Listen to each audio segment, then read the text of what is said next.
KaraokeBooks. 3 Men in a Boat. To say nothing of the dog. Jerome K. Jerome. Chapter 10. Our First Night. Under Canvas. An Appeal for Help.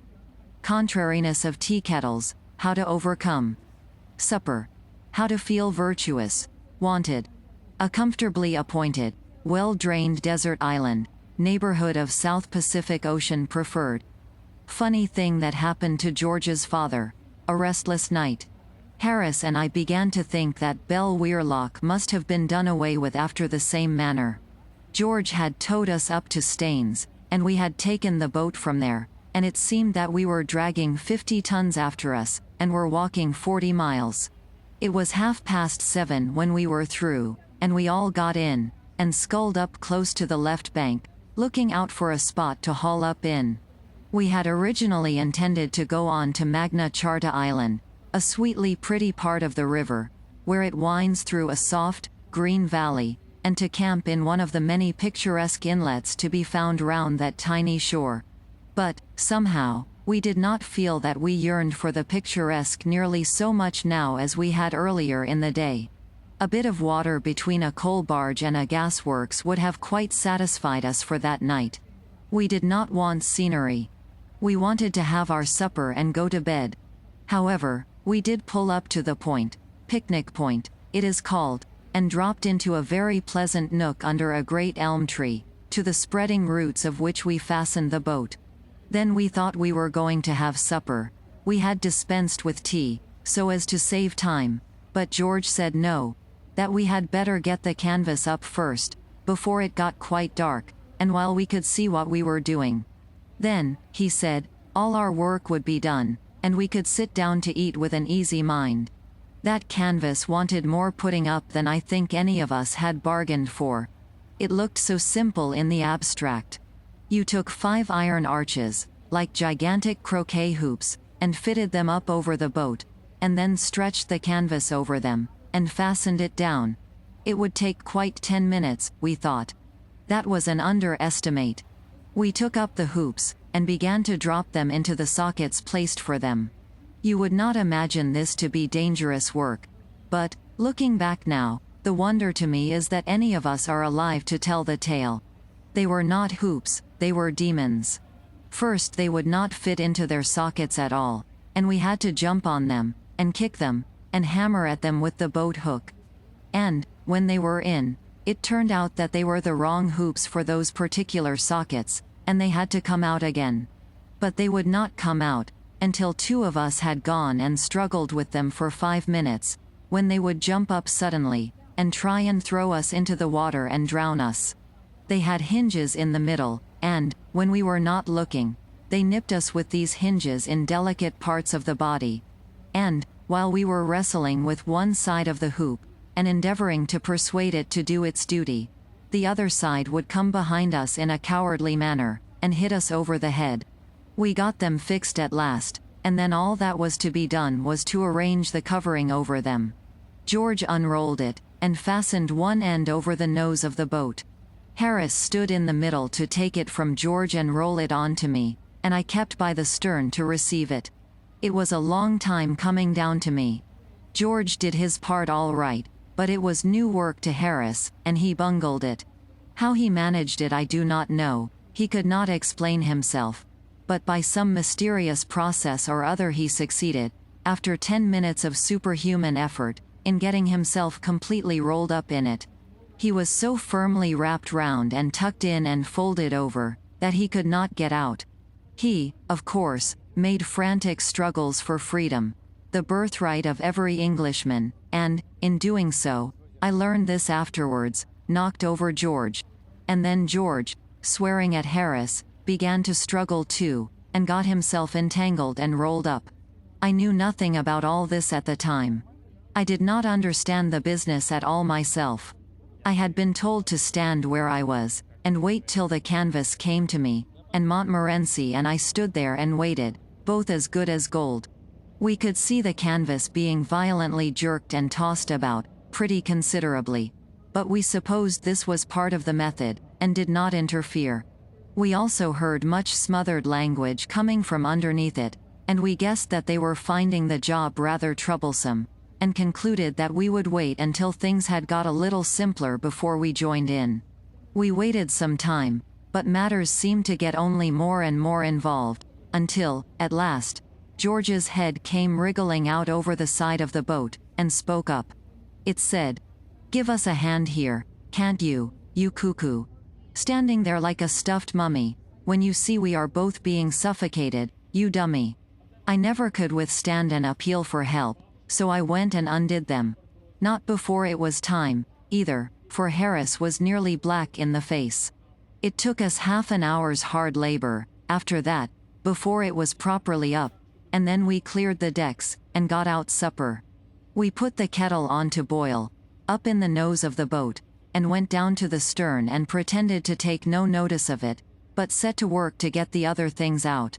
That is the only way to get a kettle to boil up the river. If it sees that you are waiting for it and are anxious, it will never even sing. You have to go away and begin your meal, as if you were not going to have any tea at all. You must not even look round at it. Then you will soon hear it sputtering away, mad to be made into tea. It is a good plan, too, if you are in a great hurry, to talk very loudly to each other about how you don't need any tea, and are not going to have any. You get near the kettle, so that it can overhear you, and then you shout out, "I don't want any tea. Do you, George?" To which George shouts back, "Oh, no, I don't like tea.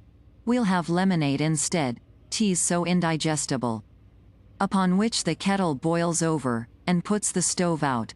We adopted this harmless bit of trickery, and the result was that, by the time everything else was ready, the tea was waiting. Then we lit the lantern, and squatted down to supper. We wanted that supper. For 35 minutes not a sound was heard throughout the length and breadth of that boat, save the clank of cutlery and crockery, and the steady grinding of 4 sets of molars. At the end of 35 minutes, Harris said, "Ah," and took his left leg out from under him and put his right one there instead. 5 minutes afterwards, George said, "Ah," too, and threw his plate out on the bank. And, 3 minutes later than that, Montmorency gave the first sign of contentment he had exhibited since we had started, and rolled over on his side, and spread his legs out, and then I said, "Ah," and bent my head back, and bumped it against one of the hoops, but I did not mind it. I did not even swear. How good one feels when one is full, how satisfied with ourselves and with the world. People who have tried it, tell me that a clear conscience makes you very happy and contented. But a full stomach does the business quite as well, and is cheaper, and more easily obtained. One feels so forgiving and generous after a substantial and well-digested meal, so noble-minded, so kindly-hearted. It is very strange, this domination of our intellect by our digestive organs. We cannot work, we cannot think, unless our stomach wills so. It dictates to us our emotions, our passions. After eggs and bacon, it says, "Work."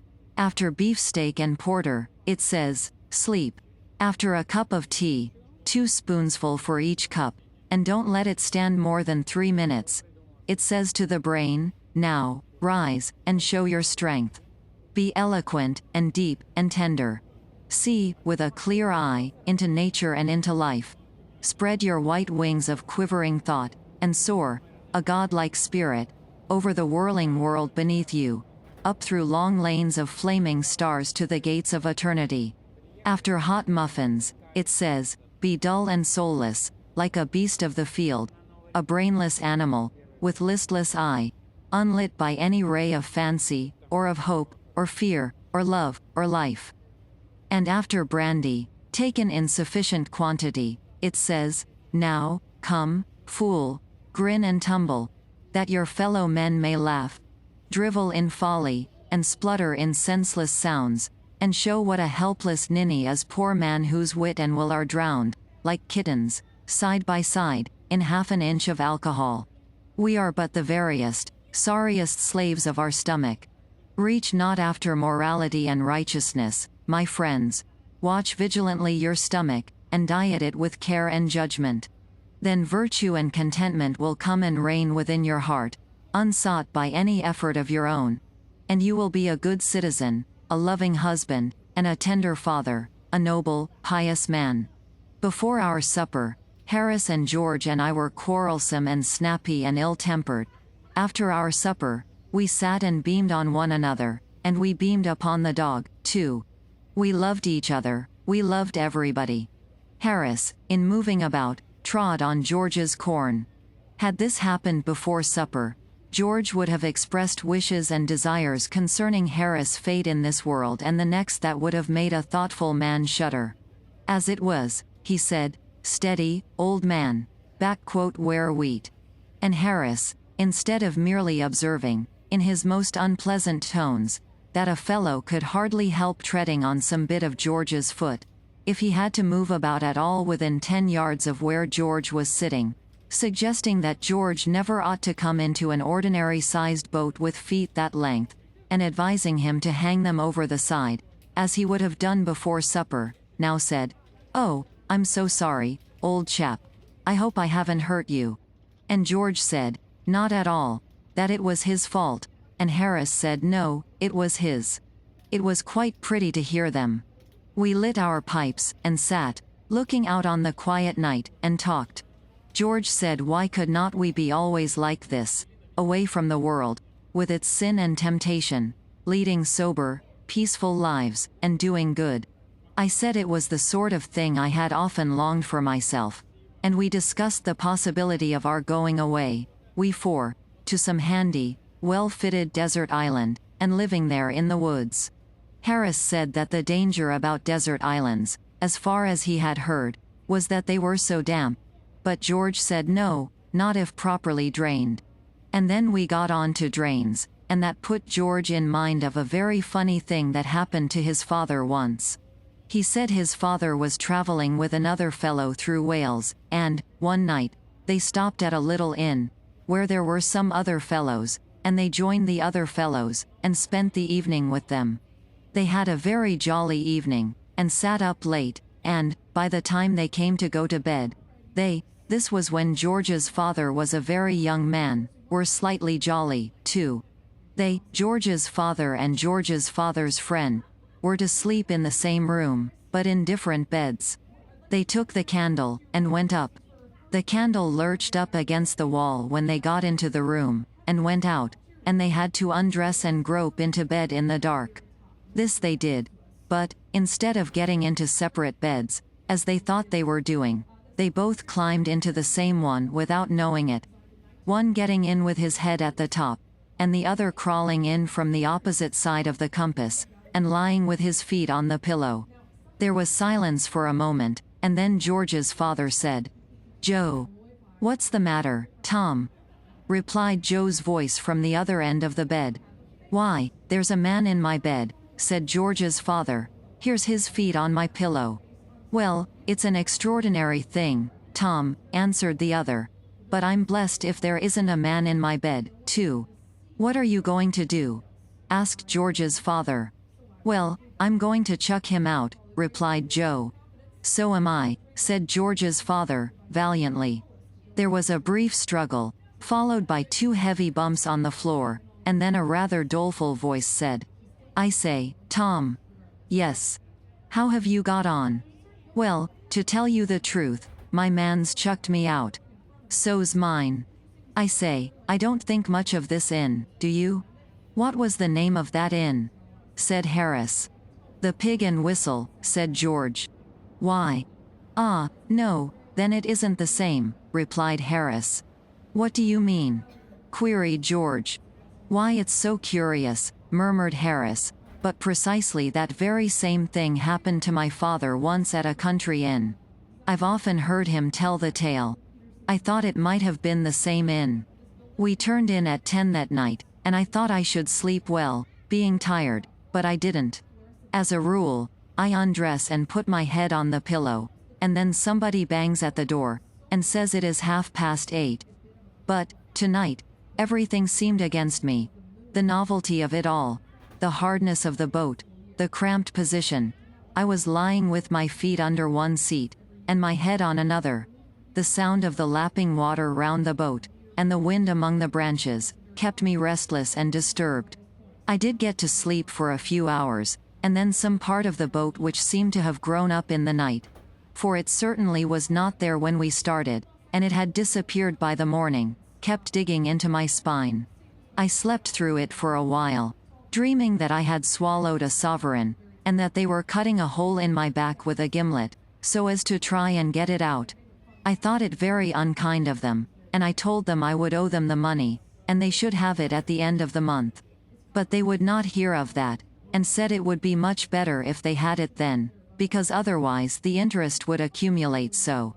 I got quite cross with them after a bit, and told them what I thought of them, and then they gave the gimlet such an excruciating wrench that I woke up. The boat seemed stuffy, and my head ached, so I thought I would step out into the cool night air. I slipped on what clothes I could find about, some of my own, and some of George's and Harris, and crept under the canvas onto the bank. It was a glorious night. The moon had sunk, and left the quiet earth alone with the stars. It seemed as if, in the silence and the hush, while we her children slept, they were talking with her, their sister, conversing of mighty mysteries in voices too vast and deep for childish human ears to catch the sound. They awe us, these strange stars, so cold, so clear. We are as children whose small feet have strayed into some dim-lit temple of the God they have been taught to worship but know not. And, standing where the echoing dome spans the long vista of the shadowy light, glance up, half hoping, half afraid to see some awful vision hovering there. And yet it seems so full of comfort and of strength, the night. In its great presence, our small sorrows creep away, ashamed. The day has been so full of fret and care, and our hearts have been so full of evil and bitter thoughts, and the world has seemed so hard and wrong to us. Then night, like some great loving mother, gently lays her hand upon our fevered head, and turns our little tear-stained faces up to hers, and smiles. And, though she does not speak, we know what she would say, and lay our hot flushed cheek against her bosom, and the pain is gone. Sometimes, our pain is very deep and real, and we stand before her very silent, because there is no language for our pain, only a moan. Night's heart is full of pity for us. She cannot ease our aching. She takes our hand in hers, and the little world grows very small and very far away beneath us, and, borne on her dark wings, we pass for a moment into a mightier presence than her own, and in the wondrous light of that great presence, all human life lies like a book before us, and we know that pain and sorrow are but the angels of God. Only those who have worn the crown of suffering can look upon that wondrous light, and they, when they return, may not speak of it, or tell the mystery they know. Once upon a time, through a strange country, there rode some goodly knights, and their path lay by a deep wood, where tangled briars grew very thick and strong, and tore the flesh of them that lost their way therein. And the leaves of the trees that grew in the wood were very dark and thick, so that no ray of light came through the branches to lighten the gloom and sadness. And, as they passed by that dark wood, one knight of those that rode, missing his comrades, wandered far away, and returned to them no more. And they, sorely grieving, rode on without him, mourning him as one dead. Now, when they reached the fair castle towards which they had been journeying, they stayed there many days, and made merry. And one night, as they sat in cheerful ease around the logs that burned in the great hall, and drank a loving measure, there came the comrade they had lost, and greeted them. His clothes were ragged, like a beggar's, and many sad wounds were on his sweet flesh, but upon his face there shone a great radiance of deep joy. And they questioned him, asking him what had befallen him. And he told them how in the dark wood he had lost his way, and had wandered many days and nights, till, torn and bleeding, he had lain him down to die. Then, when he was nigh unto death, lo! Through the savage gloom there came to him a stately maiden, and took him by the hand and led him on through devious paths, unknown to any man, until upon the darkness of the wood there dawned a light such as the light of day was unto but as a little lamp unto the sun. And, in that wondrous light, Our way-worn knight saw as in a dream a vision, and so glorious, so fair the vision seemed, that of his bleeding wounds he thought no more, but stood as one entranced, whose joy is deep as is the sea, whereof no man can tell the depth. And the vision faded, and the knight, kneeling upon the ground, thanked the good saint who into that sad wood had strayed his steps, so he had seen the vision that lay there hid. And the name of the dark forest was Sorrow. But of the vision that the good knight saw therein we may not speak nor tell. KaraokeBooks.